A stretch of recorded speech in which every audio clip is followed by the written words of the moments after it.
Hello दोस्तों, आज हम बात करेंगे इनकम टैक्स रिटर्न फाइल करते टाइम पर आपको कौन सा income tax return form use करना है। क्योंकि इनकम टैक्स डिपार्टमेंट ने बहुत सारे फॉर्म्स अथोराइज़ किए हुए हैं और वो पर्टिकुलर इंडिविजुअल या कंपनीज़ के लिए हैं। तो उनमें से कौन सा फॉर्म आपको यूज़ करना है, इस बारे में हम बात करेंगे। दोस्तों, अगर आपने मेरा चैनल सब्सक्राइब नहीं किया है तो प्लीज़ सब्सक्राइब माई चैनल। तो दोस्तों, इनकम टैक्स डिपार्टमेंट ने 7 टाइप के इनकम टैक्स फॉर्म अथोराइज़ किए हैं फ़ाइल करने के लिए, और हम जिसमें से बात करेंगे ITR 1, 2, 3 और इनकम टैक्स रिटर्न फॉर्म 4 के बारे में, जो कि असेसमेंट ईयर 2020 और 2021 के बारे में हम बात करेंगे। तो दोस्तों, हम इस बारे में बात करेंगे जैसे कि income tax return salaried person के लिए कौन सा होना चाहिए, या गवर्नमेंट एम्प्लॉयज़ के लिए, या प्राइवेट कंपनी एम्प्लॉयज़ के लिए, पब्लिक कंपनी एम्प्लॉयज़ के लिए, या पेंशनर्स को ITR 1 फाइल करना चाहिए। इसी तरीके से हाउस वाइफ और income tax return for FD interest की खाली किसी को फाइल करना है, या income tax return for tuition income के लिए फ़ाइल करना है किसी को, या income tax return for lottery income के लिए फ़ाइल करना है। तो ये सारी चीज़ें कवर्ड अप हो जाएंगी income tax return ITR form 1 में। इसी तरीके से ITR फॉर NRI, जो NRIs के लिए हैं, और जो ऊपर जो जितनी भी ITR 1 में जो भी कवर्ड हैं, उन सब के लिए ITR 2 भी यूज़ हो सकता है। NRI ITR 2 फिल कर सकते हैं, NRI ITR 1 फिल नहीं कर सकते हैं। और कैपिटल गेंस का पोर्शन जो है ITR 1 में फ़ाइल नहीं किया जा सकता, ITR 2 में किया जा सकता है।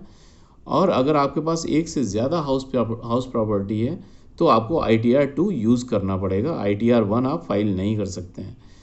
तो ITR 1 वो लोग फाइल कर सकते हैं जिनकी इनकम 50 लाख रुपए से नीचे है, और ITR 2 वो लोग फाइल कर सकते हैं जिनकी इनकम 50 लाख रुपए से ऊपर है, और उनके पास कोई कैपिटल गेन भी है, एक से ज़्यादा हाउस प्रॉपर्टी है, तो वो लोग ITR 2 फाइल कर सकते हैं। ITR 1 और ITR 2 बिजनेस पर्सन फाइल नहीं कर सकते, कोई व्यापारी फाइल नहीं कर सकते ITR 1 और ITR 2। उनके लिए ITR 3 है। ITR 3 स्मॉल बिजनेस प्रोफेशन, या प्रोफेशनल में डॉक्टर्स आते हैं, कंसल्टेंट्स आते हैं, IC एजेंट, और NRIs जो हैं जिनकी बिजनेस इनकम है या प्रोफेशनल इनकम है, वो भी आ जाएंगे इसमें। HUF भी इसमें कवर्ड होता है अगर वो बिज़नेस कर रहा है कोई। तो एग्रीकल्चरल इनकम है 5,000 रुपये से ऊपर, तो वो भी यहाँ पे दिखाई जा सकती है। शेयर ट्रेडिंग अगर है तो वो भी income from business and profession में दिखाई जा सकती है एज ए स्पेकुलेशन इनकम और कैपिटल गेन। वो डिपेंड करता है आप कहाँ पे क्लब कर रहे हैं उसको। तो ITR 3 के बारे में हमने बात करी। ITR 3 इंडिविजुअल्स यानी कि प्रोप्राइटरशिप छोटे व्यापारी फाइल कर सकते हैं।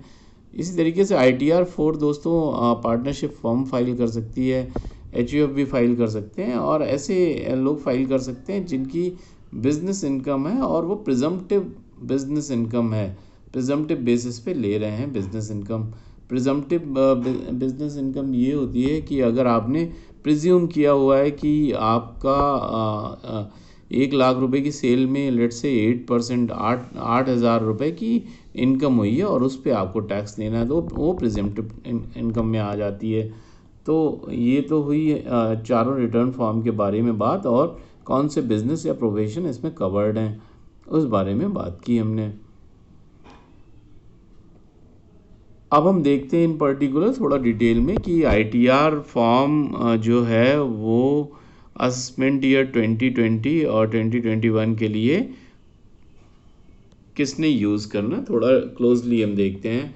तो ITR फॉर्म 1 जो है वो सैलरीड पर्सन फाइल कर सकते हैं, ऐसे रेजिडेंट फाइल कर सकते हैं इंडियंस जो कि जिनकी इनकम 50 लाख रुपए से नीचे है, इंटरेस्ट इनकम है उनके पास FD की, या फिर ट्यूशन इनकम है, लॉटरी इनकम है, या लेकिन उसमें कोई बिजनेस प्रोफेशन से इनकम नहीं होनी चाहिए।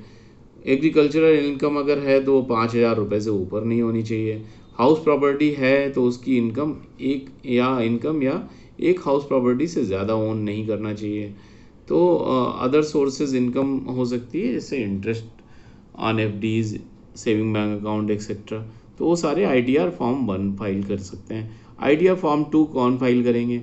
आईटीआर फॉर्म 2 इंडिविजुअल्स ही फाइल करेंगे और एचयूएफ भी फाइल कर सकता है, और ऐसे रेजिडेंट फाइल कर सकते हैं जिनकी इनकम 50 लाख रुपए से ऊपर है। एनआरआई फाइल कर सकते हैं जिनकी इनकम 50 लाख रुपए से नीचे है। और इन आईटीआर 1 और आईटीआर 2 में कोई भी बिजनेस एंड प्रोफेशन से इनकम जो हो वो फाइल नहीं की जा सकती। आईटीआर 1 में कैपिटल गेन के लिए कोई भी स्कोप नहीं है कहीं भी फाइल करने का, लेकिन आईटीआर 2 में कैपिटल गेन्स कवर्ड है। कैपिटल गेन की अगर आपको इनकम है तो आपको आईटीआर 2 फाइल करना पड़ेगा, और एक से ज़्यादा अगर हाउस प्रॉपर्टी की इनकम है तो आपको आईटीआर 2 फाइल करना पड़ेगा, चाहे आप सैलरीड पर्सन हो या ना हो। तो दोस्तों आईटीआर फॉर्म 3 बेसिकली व्यापारियों के लिए है, बिजनेस पर्सनस के लिए है, और एचयूएफ के लिए है जिनकी इनकम फ्रॉम बिजनेस या प्रोफेशन है। और रिटर्न में include income from house property से इनकम इंक्लूड हो सकती है। सैलरी, पेंशन, सैलरीड पर्सन भी फाइल कर सकते हैं अगर उनके साथ साथ में कोई बिजनेस इनकम भी है। Capital gains and income from house property, तो कैपिटल गेन्स भी कवर्ड है इसमें, और house income from house property और अदर सोर्सेज भी कवर्ड हैं। तो इस तरीके से आईटीआर फॉर्म 4 की बात करें तो ये रेजिडेंट इंडिविजुअल, एचयूएफ और पार्टनरशिप फर्म्स जो हैं वो फाइल कर सकती हैं। इसमें total income up to 50 lakh रुपए है, और income from business and profession under section 44 AD, ADA और एई है, जहाँ पे प्रिजम्पटिव बेसिस पे इनकम असेस होती है कि आपका अगर 1 लाख रुपए की सेल है तो 8% यानी कि 8,000 रुपये आपकी प्रिजम्पटिव इनकम मान ली जाएगी, और उसके अकॉर्डिंग आप पे टैक्स लगेगा। तो इसमें कोई बुक्स एंड अकाउंट्स मेंटेन करना ज़रूरी नहीं होता आईटीआर फॉर्म 4 के लिए। अगर वो उसकी इनकम 50 लाख रुपए से नीचे तो आपको कोई भी बुक्स ऑफ अकाउंट्स मेंटेन नहीं करनी है। तो दोस्तों अब बात आती है कि हम कहाँ से ये फॉर्म डाउनलोड करेंगे। तो ये या कहाँ अपलोड करेंगे, www.incometaxindia.e-filing.gov.in, यहाँ से आपको फॉर्म्स अवेलेबल हो जाएंगे। टैब बटन्स होंगी, आप क्लिक करेंगे तो वहाँ से आप आईटीआर फॉर्म अवेलेबल उन पे पहुँच जाएंगे, और फिर आप असेसमेंट ईयर किस ईयर के लिए चूज़ करना चाहते हैं वो ईयर आप चूज़ करेंगे। और उसके बाद आप देख सकते हैं यहाँ पे 4 फॉर्म दिए हुए हैं, आईटीआर 1, 2, 3 और 4, और जो भी इन्फॉर्मेशन मैंने आपको दी है वो शॉर्ट में यहाँ पे लिखी हुई है, वो भी आप देख सकते हैं। तो उसके अकॉर्डिंग आप फॉर्म चूज़ कर सकते हैं। तो दोस्तों एक थोड़ा सा हम टचअप कर लेते हैं आईटीआर 1 में क्या क्या है और किसे फाइल करना चाहिए।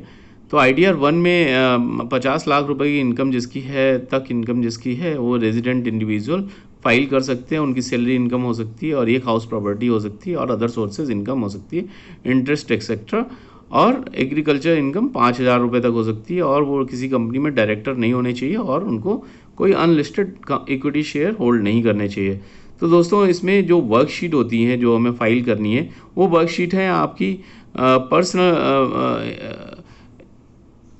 Income details, TDS details, TCS details, और इसके अलावा आप देख सकते हैं कि taxes paid and verification, details of investment and deduction under section 80D और 80G और 80GGA। तो ये सारी डिडक्शंस हैं जो इसमें कवर्ड होती हैं। मेनली इसमें जो वर्कशीट फिल करनी होती है वो income details, TDS details, income from taxes paid and verification, और डिटेल्स ऑफ इन्वेस्टमेंट, और डिडक्शन अंडर सेक्शन 80D। तो ये मेनली वर्कशीट्स हैं जो आपको फिल करनी होती हैं। तो ये फिल करने के बाद आप फाइल कर सकते हैं इनकम टैक्स रिटर्न अपना। और मैंने ये आपको पहले ही दिखाया हुआ है कि एक दूसरे वीडियो में कि इनकम टैक्स रिटर्न ITR 1 कैसे फिल किया जाए। इसी तरीके से मैं व्यापारी भाइयों के लिए ITR 3 कैसे फिल किया जाए वो डिटेल्स मैं फर्दर डालूँगा एक वीडियो बना के। अभी थैंक यू दोस्तों, प्लीज़ सब्सक्राइब द चैनल जिससे आप नई नई जानकारी प्राप्त करते रहें। Thank you.